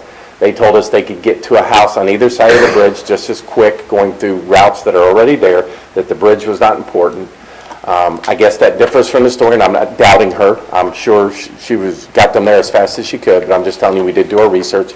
We have had Bob there in the morning checking it out to see how many kids are walking. Most kids aren't going to walk that way because you have to cross Colerain Avenue in the morning, and that's just not a safe thing to do. Now, at night, I guarantee you there is foot traffic back and forth. I think the key that came out tonight is no matter what our decision is, somebody's not going to be happy with it. So what Chris needs to research, and I'll have information coming out to you, is what actually happens to the bridge when we put Houston up for sale. 2, is there any immediate things that need to be done for safety issues or anything else? And then 3, there's going to be some responsibility on the 4 parcel holders where the bridge is, and each 4 property owners who get that, to talk to the county to see how that goes back to them and what their responsibility is. And that part I can't make them do, but I think that's important because they need to know if they're going to have any responsibility for the maintenance of the What bridge happens like in the once we get winter rid if of it it. snows? Right. Who's shoveling that off? We do not touch it, correct? We don't touch it No. now, or never have? Never have. I mean, it's obviously the ladies that came tonight, they live right there where it is. Now, the other ladies that came, the 4 or 5 of them that live a block or so away, I would think the ones that live right there at the bridge would see if there's problems more than somebody down the road in the subdivision. I mean, It's just a very unique situation. You have your school, and then you drive all the way down to the end of the street, and all of a sudden a bridge becomes yours. And it's just very unique. Chris, anything you want to add to your research you did? No, that was just something that happened back in 1974 when they were developing that property. And that was something that Ryan Holmes did for the school district to be able to get kids to the school on foot. Now we have busing in both of those areas. There's really no need to travel back and forth across that bridge to get to school. The kids that go to Colerain Middle School, that would be a 2-mile trek. If they're going to Colerain High School, it's a mile and a half. We're really not seeing that morning traffic. At some point, just like we had over at Struble, we lost one of the railings over there, so we had to replace that. So, not only are you looking at the liability if something were to happen, but you are also looking at those extended maintenance costs for a piece of property that we're not even going to near anymore. Just to replace that handrail over Struble, you're probably looking at $2,000. So we would be responsible for that continued maintenance, and also continued liability throughout the life of that bridge. Or until we sell the property. That's something that I'm working with the attorney right now. Going through and reading how the deed was written when the land was, property was granted to the school district. It only states that if we vacate the property. So then we've got to get into the legalities of what is vacated and what are our responsibilities. So can we say that we want to vacate the property, subdivide it, and turn it all over to the landowners as is? It's something that we're diving into now, see if we can do that. Otherwise, typically, you would have to take the land back to its original state, then subdivide, and then transfer the property to the landowner. I guess my question is, we weren't even talking about taking this bridge down until we had some concerned citizens, is that correct? We didn't even know that we paid it. Okay, so my question is, after tonight, I believe we had 3, maybe 4, which one was the lady, and she was here tonight, that kind of flipped on the story. Yeah. No. She told you you had problems there. Okay. She was just trying to be nice to the other lady because of her husband's emergency Okay. medical. Okay, we can't, we can't have a, wait till we get back to at the very end, okay? I've kind of let it go crazy on this anyhow. But my question is, we weren't planning on doing it at all, and now we have pretty much the same number of citizens who actually live right there, have a completely different concern. Shouldn't we at least take a step back and just make sure that this is the right thing to do? I mean, we 6 months ago, we weren't even thinking about That's it. the whole reason I had him change it from an info action to an info, because I wanted to provide an opportunity for the opposite to come up and speak their mind also. I still believe in it's our best interest not to act or do anything on it, but we will continue to do research to give you the best information we can, because I think in the end, it needs to be known what happens to the property when we eventually sell Houston. Right, absolutely. Chris can also check on what liability we have with that bridge. Are we required to put a solar $1,000 lighting up there, or do we need to do anything because we haven't? Right. So we need to get that information back to you. And like I said, why we put it for info is to hear the other side. I think we've heard the other side. It's about 50-50 on any of these decisions. And knowing that we're hoping by August 2018 to decide what we're doing with Houston. We'll decide, but remember, we're planning on moving it to Weigel, so it's going to take a year or so just to get Weigel ready. Right. So we're 3 more years probably before we're ready to get rid of Houston. Right. And I guess my other question, I mean, what the big difference that I heard was, when I heard the first citizens that came, it sounded like there was a really bad problem, and I'm thinking, oh my gosh, there's needles, there's drugs, this and that. Now we're hearing, no, there's not. Wouldn't we simply be able to see if there's the police could go back and see how many times they've had to go there? Well, that's what I was going to say. The police might have, reported there, but if you look up the crime stats, it's not there because there's no address associated with that bridge. Chris, did they say anything to you when you talked to them about crime? I would have thought they would have mentioned it to him. Well, right, I would Yeah. think if it is a troubled area, they know. They're not specific to that bridge. Right. I just questions. I mean, Good question. Yeah, well, the one lady that lives there, she's saying she's having trouble selling the house. Well, if the 4 landowners decide they want to keep the bridge, the amount of liability that goes with that could make it even harder to sell her house. It even becomes more complicated because the one landowner can opt out. Yeah. And then the property goes to the 3, right? so that increases their property taxes as well, right? You're adding property. Now, so we don't do anything to the bridge right now, so are we in a position, are we liable if a kid slips and falls on the snow? We always have. Okay. didn't know it. Okay. Yeah, so just like the approval where the handrail rod had fell off, Right. I mean, someone could have went over the side of the bridge. Right. We'll get, like I said, we'll get information out to you so you are well informed prior to putting it up for an action item, to leave it or demolish it. Okay. All right. Next is the superintendent's update. I just wanted to address two things. At the last board meeting, we talked about enrollment. I just want to make sure that the public heard what I already told you. We had a very big push for enrollment between July 14th and about end of August. Around 800 students enrolled in Northwest Local School District. If you go back and watch the minutes, we were worried about being 600 students down. We're not worried anymore. Our enrollment is where we need it to be. So I just wanted to give an update on that in case folks were worried about what that would cause to happen. And the number is, our total enrollment, 93, 50, something like that. Yeah. Does anybody recall the exact number? They'll look it up for me. Okay, but close. It's pretty accurate to where we thought it would be. Okay. Amy and Jenny and I and some others will work on our projections, and then when she does her October forecast, we'll have that mixed in our projections when we do it in October. K-12 is 9,037. I didn't hear you. 9,037 for K-12. Okay. Plus another couple hundred at Houston, right? Preschool? Preschool, yeah. Yes. 8876. Hers is a little bit more updated than mine. 8876, most recent one. I had an old one. All right, there's also been a lot in the press lately regarding professional athletes and now high school athletes and them standing or kneeling for the national anthem. So I just wanted to let the public know the district's policy and stance on this. Social media is blowing up and accusations are being made that are not true. Northwest Local School District respects the flag and what it stands for, and we support all current military men, women, and veterans who have defended our country and continue to provide the freedoms that we sometimes take for granted.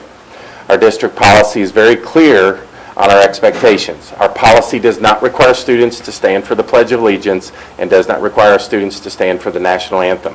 We do, however, encourage all of our students to stand for the pledge and the national anthem. As a district, we will try to use this, as we do all political situations, as a learning and teaching opportunity. We respect our students' right to their freedom of speech, and we will also not allow those students who are expressing their rights of freedom of speech to be bullied or harassed. That is not occurring, so I don't want to bring that to anybody's attention. To be honest with you, our kids are doing an outstanding job. It's the adults that are causing some issues. One of our high schools had an issue a couple weeks ago where two kids decided to kneel, and it was the adults in the stands that were the problem. It wasn't the visiting team students. It was the adults. If you went to the Thursday night game just this past week, 4 Sycamore fans decided to sit during the national anthem, and 11 Colerain on our fan side decided to sit. So it's happening everywhere. We have never required it for the pledge because of religious beliefs and our policy that's been in place for a while. But again, we can't control what goes on social media. I can tell you it's not all accurate. There's a lot of things being posted out there that are not true. And again, it's not the kids posting it. It's the adults posting it. So just wanted to give everybody information on where we are with this. This is a very tough time with the violence that's going on. We are working very hard and have continued to work with our local police departments so our kids can have an understanding and relationship with them so that they understand what's going on in our society and our community if they ever come to a situation where one confronts the other. We want them to be prepared to deal with what's the best safety for them and the best way to respond to folks. So we want that respect to be there. But we also want our kids to know history. We want to know what it took to get to where we had our American flag, what it takes for veterans and current folks who are deployed overseas and fighting for our freedom. So that's important to us also. So we don't want to feel like we're ashamed of it or anything like that, but there is freedom of speech. I think if you turn on the election tonight, you'll hear some of that. But I just want you to be aware of where we are as a district. Anything else, Ty? That's it. Okay, Mr. Acton, now we'll go to community comments. If there's any questions of anything that was discussed during the meeting tonight. The ladies that were here, one of them lives by the bridge. Okay.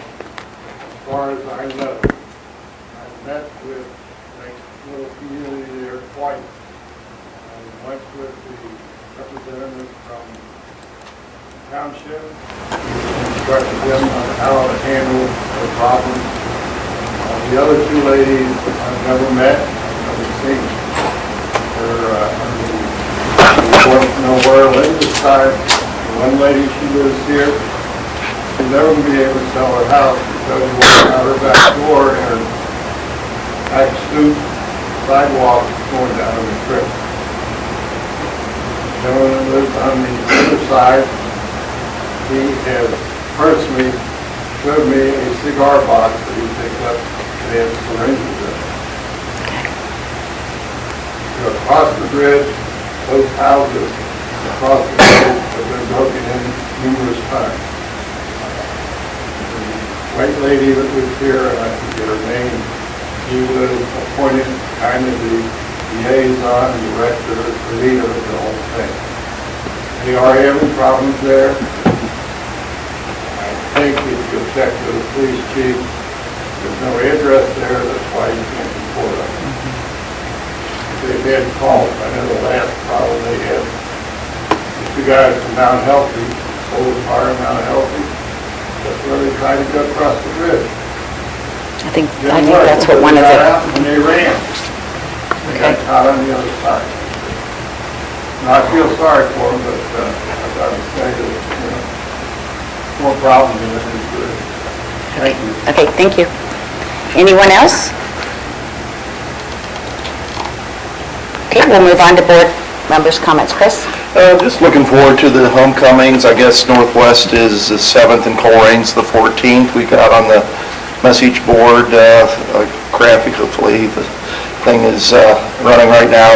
We just run the sign like 6 hours during the day from like 2 till 8, then on the Friday nights a little bit later.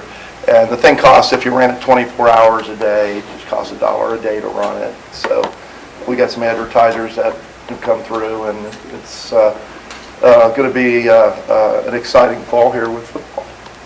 Michael? I don't have anything tonight. Okay. Bob?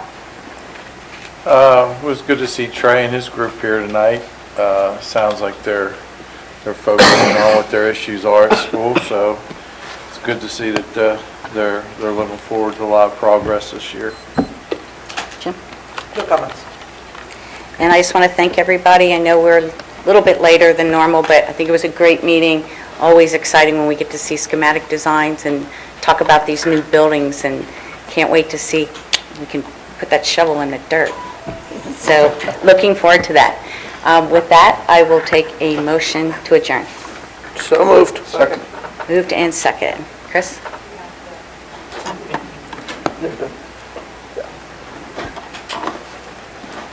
Did you get who? Michael and Chris.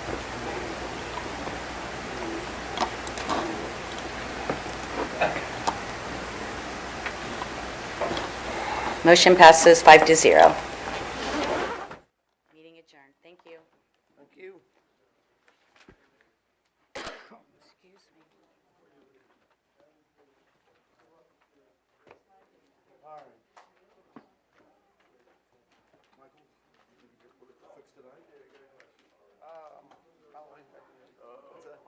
Probably.